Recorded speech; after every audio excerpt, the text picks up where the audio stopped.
हमारा ब्रह्मांड कितना बड़ा है। ख्रीस्त पूर्व 600 सालों तक हम मानते थे कि हमारी पृथ्वी गोल नहीं बल्कि समतल है।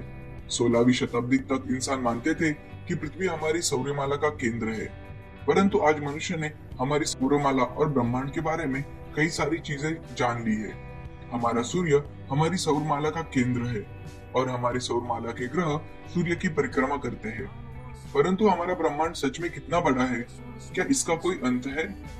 क्या हम पूरे ब्रह्मांड का भ्रमण कर सकते हैं? यदि हाँ, तो उसमें कितना वक्त लगेगा? दोस्तों, आज हम जानने की कोशिश करेंगे कि हमारा ब्रह्मांड सच में कितना बड़ा है।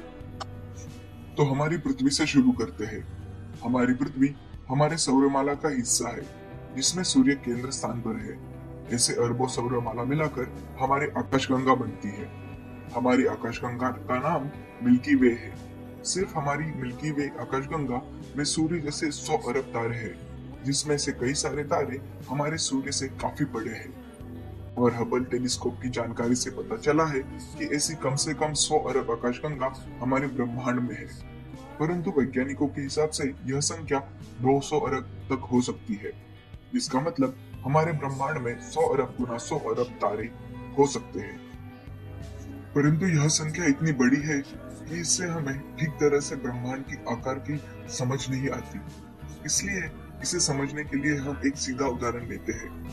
हमारी पृथ्वी पर हर एक समुद्र तट पर रेती के कणों की संख्या जितनी है, लगभग उतने ही तारे हमारे ब्रह्मांड में हैं।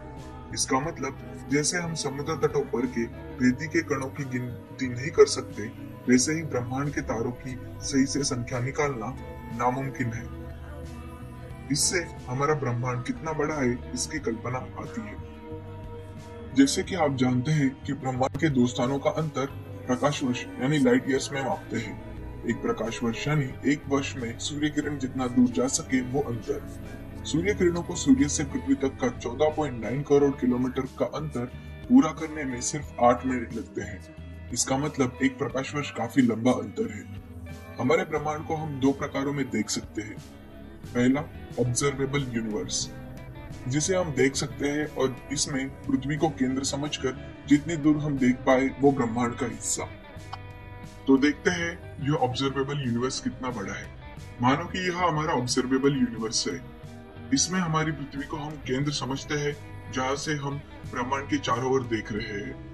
हमारी पृथ्वी हमारी सौरमाला का हिस्सा है और ऐसी कई सौरमालाएं हमारे आकाशगंगा में है। हम इस सोलर इंटरस्टेलर नेबरहुड का हिस्सा है और ऐसी सौरमालाओं से हमारी मिल्की वे आकाशगंगा बनती है, जिसमें करीब 100 अरब सौरमालाएं हैं।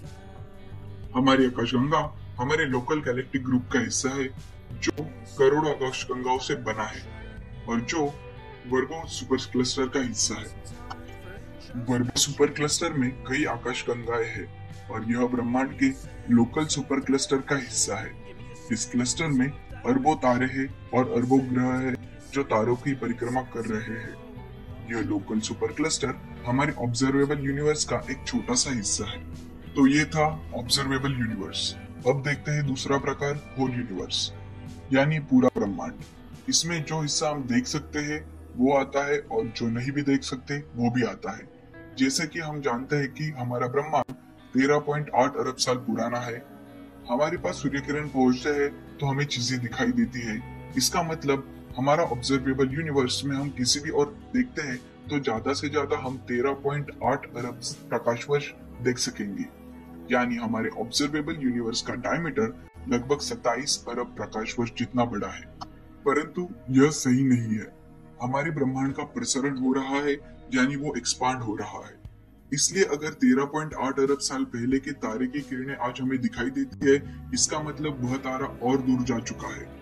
हमारे ब्रह्मांड का एक्सपांड यानी प्रसरण होने की गति बढ़ रही है। इस हिसाब से हमारे ऑब्जर्वेबल यूनिवर्स का डायमीटर लगभग 93 अरब प्रकाश वर्ष होगा, ऐसा वैज्ञानिक मानते हैं। रही बात पूरे ब्रह्मांड की, जिसे हम देख नहीं सकते क्योंकि इसकी प्रकाश किरणें हमारे तक अभी तक नहीं पहुंची।